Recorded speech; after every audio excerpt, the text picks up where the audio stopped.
Great Britain's departure from the EU internal market will cost both sides money because customs duties and bureaucracy make trade difficult. The European Commission has now calculated the exact costs, and the EU comes away much cheaper. An EU single market without Great Britain will cost the EU around 0.5% of its annual economic growth over the next 2 years. That is the result of an investigation by the European Commission into the effects of Brexit.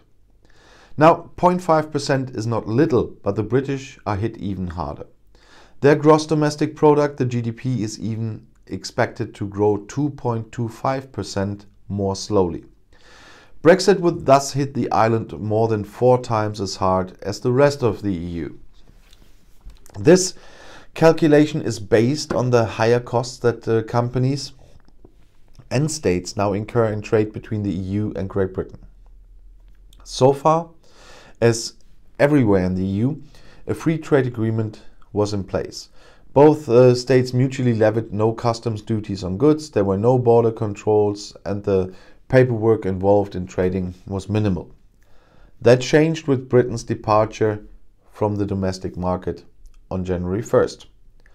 Although the trade agreement concluded at Christmas, which has so far only been applied temporarily or provisionally, with those many goods are still excluded from customs duties, but the bureaucratic effort is increasing on both sides of the English Channel. Dealers now have to register their deliveries of goods, for example, and permits for storage and passage are due. And even if no tariffs have to be paid by customs duties, customs must now check deliveries of goods. In addition, import sales taxes may be due. The so-called non-tariff barriers, the NTBs, make up 8.5 to 10.9% of the value of the goods, depending on the industry, and thus act effectively like a tariff. Overall, the trade agreement improves the situation compared to a situation without an agreement, but it does not even come close to the advantages of EU membership. The EU Commission concludes accordingly.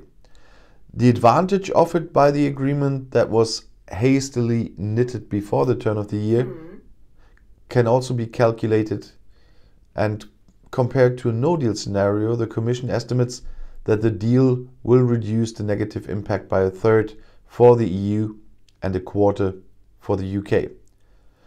0.5% of the gross domestic product is the average for all EU countries.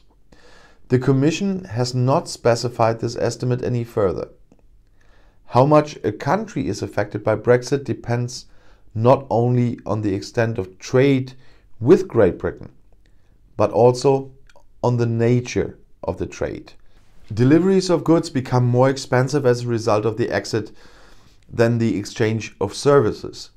It is therefore difficult to say exactly how badly Germany is affected. Assuming an average of 0.5%, Brexit would cost German companies around 35 billion euros by the end of next year. Across the EU, a GDP decline of 0.5% means around 140 billion euros. The UK scores almost exactly the same, even though the island's economy is significantly smaller than that of the entire EU.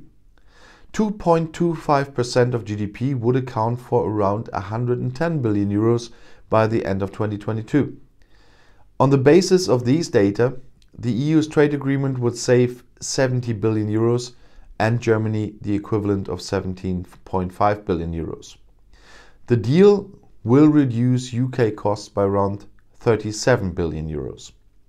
And if you want to stay informed, please subscribe to my channel and to my other channels. I'll see you in my next video. Auf Wiedersehen.